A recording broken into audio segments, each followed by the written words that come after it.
ओम शांति। आज है 25 अक्टूबर 2020 की अव्यक्त मुरली। पहले एक नज़र मुरली की मुख्य पॉइंट्स पर।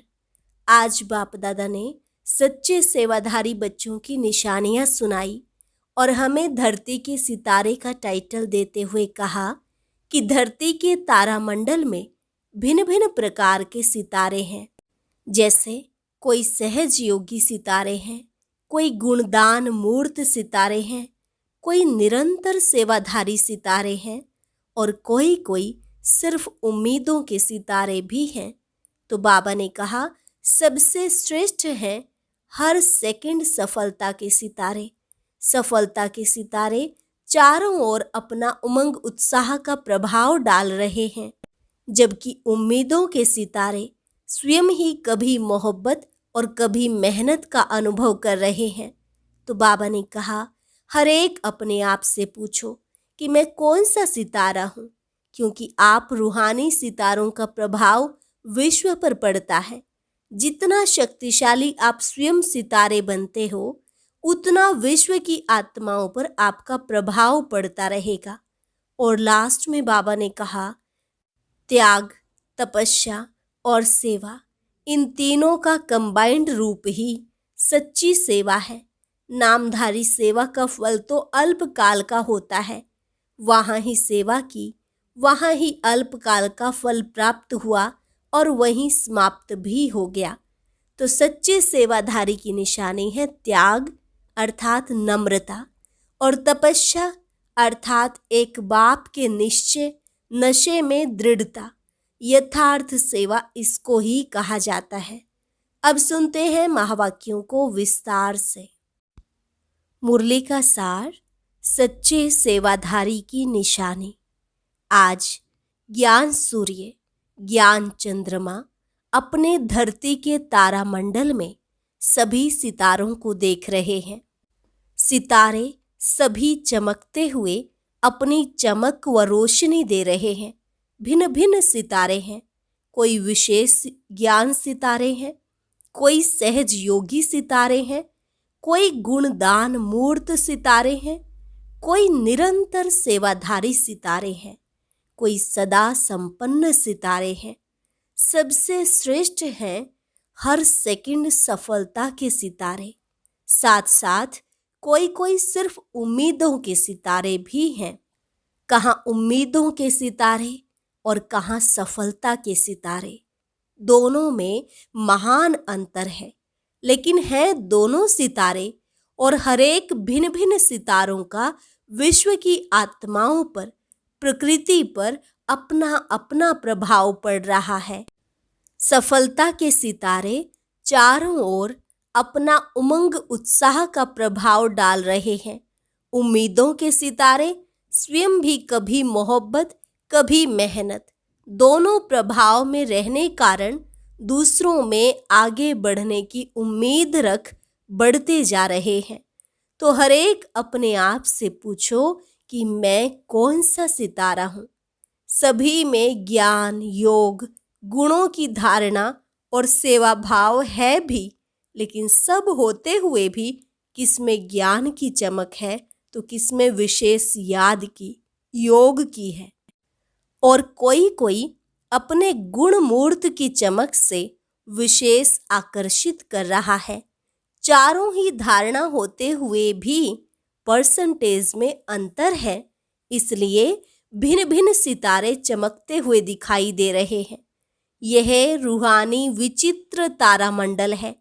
आप रूहानी सितारों का प्रभाव विश्व पर पड़ता है, तो विश्व के स्थूल सितारों का भी प्रभाव विश्व पर पड़ता है। जितना शक्तिशाली आप स्वयं सितारे बनते हो, उतना विश्व की आत्माओं पर प्रभाव पड़ रहा है और आगे पड़ता ही रहेगा। जैसे जितना घोर अंधियारा होता है तो सितारों की रिमझिम ज्यादा स्पष्ट दिखाई देती है, ऐसे अप्राप्ति का अंधकार बढ़ता जा रहा है और जितना बढ़ता जा रहा है, बढ़ता जाएगा, उतना ही आप रूहानी सितारों का विशेष प्रभाव अनुभव करते जाएंगे। सभी को धरती के चमकते हुए सितारे ज्योति बिंदु के रूप में, प्रकाश में काया फरिश्ते के रूप में दिखाई देंगे।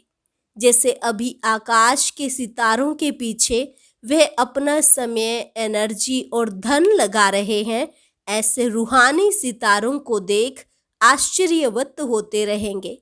जैसे अभी आकाश में सितारों को देखते हैं, ऐसे इस धरती के मंडल में चारों ओर फरिश्तों की झलक और ज्योतिर्मय सितारों की झलक देखेंगे, अनुभव करेंगे यह कौन है, कहाँ से इस धरती पर अपना चमत्कार दिखाने आए हैं।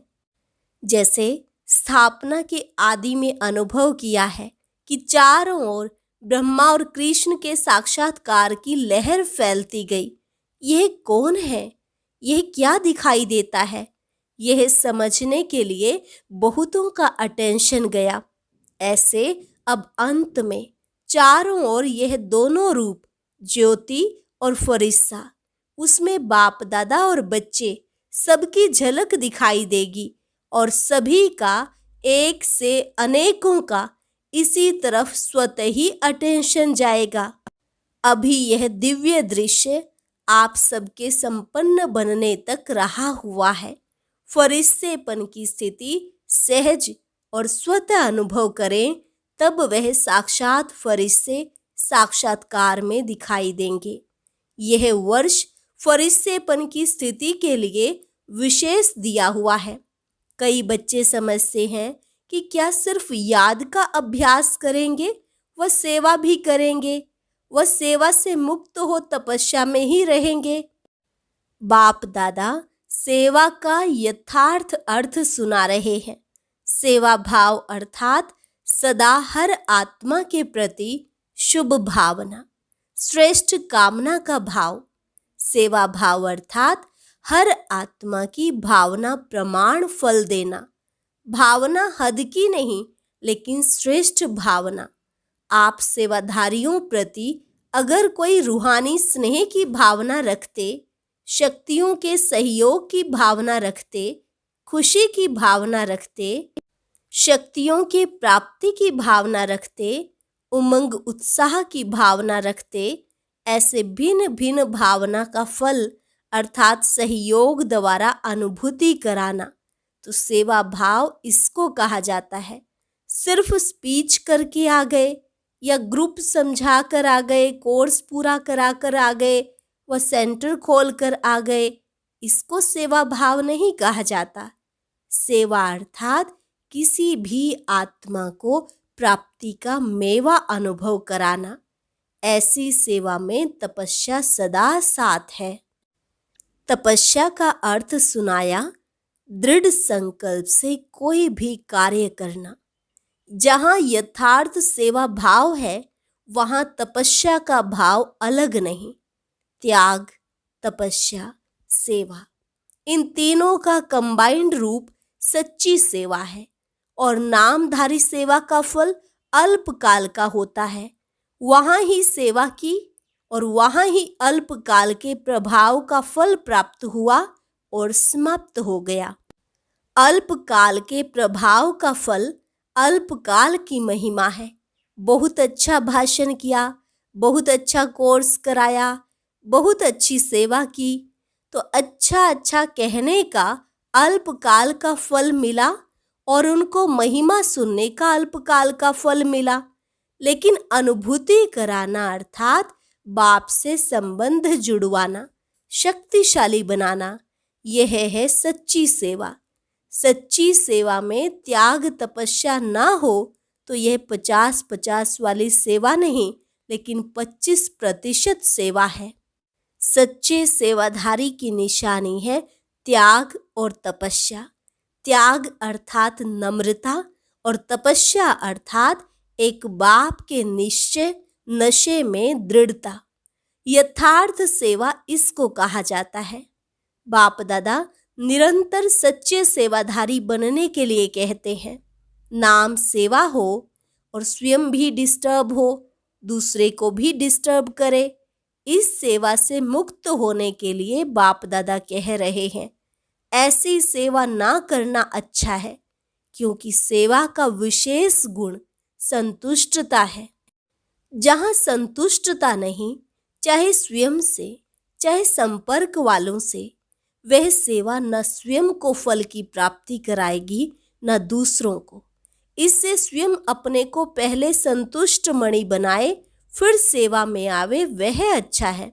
नहीं तो सूक्ष्म बोझ जरूर है, वह अनेक प्रकार का बोझ उड़ती कला में विघ्न रूप बन जाता है। बोझ चढ़ाना नहीं है, बोझ उतारना है। जब ऐसा समझते हो तो इससे एकांतवासी बनना अच्छा है, क्योंकि एकांतवासी बनने से स्व परिवर्तन का अटेंशन जाएगा। तो बाप दादा तपस्या जो कह रहे हैं, वे सिर्फ दिन रात बैठे बैठे तपस्या के लिए नहीं कह रहे हैं। तपस्या में बैठना भी सेवा ही है। लाइट हाउस, माइट हाउस बन शांति की, शक्ति की किरणों द्वारा वायुमंडल बनाना है। तपस्या के साथ मनसा सेवा जुड़ी हुई है, अलग नहीं है। नहीं तो तपस्या क्या करेंगे? श्रेष्ठ आत्मा ब्राह्मण आत्मा तो हो गए, अब तपस्या अर्थात स्वयं सर्व शक्तियों से संपन्न बन दृढ़ स्थिति, दृढ़ संकल्प द्वारा विश्व की सेवा करना। सिर्फ वाणी की सेवा सेवा नहीं है। जैसे सुख, शांति, पवित्रता का आपस में संबंध है, वैसे त्याग, तपस्या, सेवा का संबंध है। बाप दादा तपस्वी रूप अर्थात शक्तिशाली सेवाधारी रूप बनाने के लिए कहते हैं। तपस्वी रूप की दृष्टि भी सेवा करती, उनका शांत स्वरूप चेहरा भी सेवा करता। तपस्वी मूर्त के दर्शन मात्र से भी प्राप्ति की अनुभूति होती है। इसलिए आजकल देखो, जो हठ से तपस्या करते हैं, उनके दर्शन के पीछे भी कितनी भीड़ हो जाती है। यह आपकी तपस्या के प्रभाव का यादगार अंत तक चला आ रहा है। तो समझा सेवा भाव किसको कहा जाता है? सेवा भाव अर्थात सर्व की कमजोरियों को समाने का भाव, कमजोरियों का सामना करने का भाव नहीं, समाने का भाव। स्वयं सहन कर दूसरे को शक्ति देने का भाव, इसलिए सहन शक्ति कहा जाता है। सहन करना शक्ति भरना और शक्ति देना है। सहन करना मरना नहीं है। कई सोचते हैं हम तो सहन करते करते मर जाएंगे। क्या हमें मरना है क्या? लेकिन यह मरना नहीं है, यह सबके दिलों में स्नेह से जीना है। कैसा भी विरोधी हो, रावण से भी तेज हो, एक बार नहीं 10 बार सहन करना पड़े, फिर भी सहन शक्ति का फल अविनाशी और मधुर होगा। वह भी जरूर बदल जाएगा। सिर्फ यह भावना नहीं रखो कि मैंने इतना सहन किया तो यह भी कुछ करे। अल्पकाल के फल की भावना नहीं रखो, रहम भाव रखो। इसको कहा जाता है सेवा भाव। तो इस वर्ष ऐसी सच्ची सेवा का सबूत दे, सपूत की लिस्ट में आने का गोल्डन चांस दे रहे हैं। इस वर्ष यह नहीं देखेंगे कि मेला व फंक्शन बहुत अच्छा किया, लेकिन संतुष्ट मणिया बन संतुष्टता की सेवा में नंबर आगे जाना, विघ्न विनाशक टाइटल के सेरेमनी में इनाम लेना। समझा? इसी को ही कहा जाता है नष्टो मोहा स्मृति स्वरूप। तो 18 वर्ष की समाप्ति का यह विशेष संपन्न बनने का अध्याय स्वरूप में दिखाओ। इसको ही कहा जाता है बाप समान बनना। अच्छा, सदा चमकते हुए रूहानी सितारों को, सदा संतुष्टता की लहर फैलाने वाली संतुष्ट मणियों को, सदा एक ही समय पर त्याग, तपस्या, सेवा का प्रभाव डालने वाले प्रभावशाली आत्माओं को, सदा सर्व आत्माओं को रूहानी भावना का रूहानी फल देने वाले बीज स्वरूप बाप समान श्रेष्ठ बच्चों को बाप दादा का संपन्न बनने का याद प्यार और नमस्ते। रूहानी बच्चों की रूहानी बाप दादा को नमस्ते नमस्ते, गुड मॉर्निंग। अभी पंजाब तथा हरियाणा जोन के भाई बहनों से अव्यक्त बाप दादा की मुलाकात। बाबा ने कहा, सदा अपने को अचल अडोल आत्माएं अनुभव करते हो। किसी भी प्रकार की हलचल में अचल रहना यही श्रेष्ठ ब्राह्मण आत्माओं की निशानी है। दुनिया हलचल में हो, लेकिन आप श्रेष्ठ आत्माएं हलचल में नहीं आ सकती। क्यों? ड्रामा की हर सीन को जानते हो। नॉलेजफुल आत्माएं, पावरफुल आत्माएं सदा स्वतः ही अचल रहती है। तो कभी वायुमंडल से घबराते तो नहीं हो? निर्भय हो? शक्तियां निर्भय हो या थोड़ा थोड़ा डर लगता है? क्योंकि यह तो पहले से ही स्थापना के समय से ही जानते हो कि भारत में सिविल वार होनी ही है। यह शुरू के चित्रों में भी आपका दिखाया हुआ है। तो जो दिखाया है वह होना तो है ना। भारत का पार्ट ही सिविल वार से है, इसीलिए नथिंग न्यू। तो नथिंग न्यू है या घबरा जाते हो? क्या हुआ, कैसे हुआ, यह हुआ। समाचार सुनते देखते भी ड्रामा की बनी हुई भावी को शक्तिशाली बन देखते और औरों को भी शक्ति देते। यही काम है ना आप सबका। दुनिया वाले घबराते रहते और आप उन आत्माओं में शक्ति भरते। जो भी संपर्क में आए उसे शक्तियों का दान देते चलो, शांति का दान देते चलो। अभी समय है अशांति के समय शांति देने का, तो शांति के मैसेंजर हो, शांति दूत गाए हुए हैं ना। तो कभी भी कहाँ भी रहते हो, चलते हो, सदा अपने को शांति के दूत समझकर चलो। शांति के दूत हैं, शांति का संदेश देने वाले हैं, तो स्वयं भी शांत स्वरूप शक्तिशाली होंगे और दूसरों को भी देते रहेंगे। वह अशांति देवें, आप शांति दो। वह आग लगाएं, आप पानी डालो। यही काम है ना। इसको कहते हैं सच्चे सेवाधारी। तो ऐसे समय पर इसी सेवा की आवश्यकता है। शरीर तो विनाशी है, लेकिन आत्मा शक्तिशाली होती है।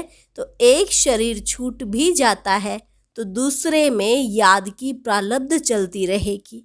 इसलिए अविनाशी प्राप्ति कराते चलो। तो आप कौन हो? शांति के दूत, शांति के मैसेंजर, मास्टर शांतिदाता, मास्टर शक्तिदाता। यह स्मृति सदा रहती है ना। सदा अपने को इसी स्मृति से आगे बढ़ाते चलो, औरों को भी आगे बढ़ाओ। यही सेवा है। गवर्नमेंट के कोई भी नियम होते हैं तो उनको पालन करना ही पड़ता है, लेकिन जब थोड़ा भी समय मिलता है तो मनसा से, वाणी से सेवा जरूर करते रहो। अभी मनसा सेवा की तो बहुत आवश्यकता है, लेकिन जब स्वयं में शक्ति भरी हुई होगी तब दूसरों को दे सकेंगे। तो सदा शांतिदाता के बच्चे शांतिदाता बनो। दाता भी हो तो विधाता भी हो। चलते फिरते याद रहे, मैं मास्टर शांतिदाता, मास्टर शक्तिदाता हूँ। इसी स्मृति से अनेक आत्माओं को वाइब्रेशन देते रहो, तब वह महसूस करेंगे कि इनके संपर्क में आने से शांति की अनुभूति हो रही है। तो यही वरदान याद रखना कि बाप समान मास्टर शांतिदाता, शक्तिदाता बनना है। सभी बहादुर होना। हलचल में भी व्यर्थ संकल्प नहीं चले, क्योंकि व्यर्थ संकल्प समर्थ बनने नहीं देगा। क्या होगा, यह तो नहीं होगा, यह व्यर्थ है। जो होगा उसको शक्तिशाली होकर देखो और दूसरों को शक्ति दो। यह भी साइड सीन्स आती हैं। यह भी एक बाई प्लाट चल रहा है। बाई प्लाट समझ कर देखो तो घबराएंगे नहीं। अच्छा, विदाई के समय अमृत वेले में। बाबा ने कहा, यह संगम युग अमृत वेला है। पूरा ही संगम युग अमृत वेला होने के कारण इस समय की सदा के लिए महानता गाई जाती है। तो पूरा ही संगम युग अर्थात अमृत वेला अर्थात डायमंड मॉर्निंग सदा बाप बच्चों के साथ है और बच्चे बाप के साथ हैं। इसलिए बेहद की डायमंड मॉर्निंग बाप दादा सदा कहते ही रहते हैं, लेकिन व्यक्त स्वरूप में व्यक्त देश के हिसाब से आज भी सभी बच्चों को सदा साथ रहने की गुड मॉर्निंग कहो, गोल्डन मॉर्निंग कहो, डायमंड मॉर्निंग कहो, जो भी कहो वह बाप दादा सभी बच्चों को दे रहे हैं। स्वयं भी डायमंड हो और मॉर्निंग भी डायमंड है और भी डायमंड बनाने की है, इसलिए सदा साथ रहने की गुड मॉर्निंग। अच्छा, वरदान पांचों तत्वों और पांचों विकारों को अपना सेवाधारी बनाने वाले मायाजीत स्वराज्य अधिकारी भव। पांचों तत्वों और पांचों विकारों को अपना सेवाधारी बनाने वाले मायाजीत स्वराज्य अधिकारी भव। जैसे सतयुग में विश्व महाराजा व विश्व महारानी की राजाई ड्रेस को पीछे से दास दासियां उठाते हैं, ऐसे संगम युग पर आप बच्चे जब मायाजीत स्वराज्य अधिकारी बन टाइटल्स रूपी ड्रेस से सजे सजाए रहेंगे, तो ये 5 तत्व और 5 विकार आपकी ड्रेस को पीछे से उठाएंगे अर्थात अधीन होकर चलेंगे। इसके लिए दृढ़ संकल्प की बेल्ट से टाइटल्स की ड्रेस को टाइट करो अर्थात जो बाबा हमें स्वमान देते हैं उन स्वमानों को धारण करो। भिन्न भिन्न ड्रेस और श्रृंगार के सेट से सज धज कर बाप के साथ रहो, तो यह विकार व तत्व परिवर्तन हो सहयोगी सेवाधारी हो जाएंगे। स्लोगन, जिन गुणों व शक्तियों का वर्णन करते हो उनके अनुभवों में खो जाओ। जिन गुणों व शक्तियों का वर्णन करते हो उनके अनुभवों में खो जाओ। अनुभव ही सबसे बड़ी अथॉरिटी है। ओम शांति। आज की अव्यक्त मुरली जरूर सुने। उसके लिए ऊपर दिए गए बॉक्स को टच करें।